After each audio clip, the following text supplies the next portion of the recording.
Hi అండి అందరికీ 1 year above baby వాళ్ళకి కిచిడి ఎలా చేసుకోవాలో చూద్దాం.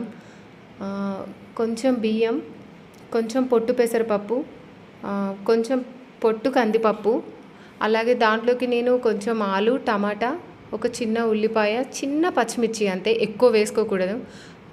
కొంచెం ఆయిల్ యూజ్ చేసిన నేను. దీన్ని ఒక 3 విజిల్స్ వచ్చేంత వరకు కుక్కర్లో వేసుకోండి. కొంచెం మెత్తగా ఉడికించుకోండి. మా పాప అయితే చాలా ఇష్టంగా తింటుంది దీన్ని. ఇంకా నేనైతే దీన్ని మెత్తగా ఉడికించి నెయ్యి వేసి తినిపిస్తా మా పాపకి. ఒకసారి ట్రై చేయండి, బాగుంటుంది కూడా. పొట్టు పెసరపప్పు చాలా బలం. ఏదైనా పొట్టు కందిపప్పు అయినా పొట్టు పెసరపప్పు అయినా పిల్లలకి బలం. అందుకని నేను పొట్టు పెసరపప్పుతో చేసిన. ఒకసారి ట్రై చేయండి.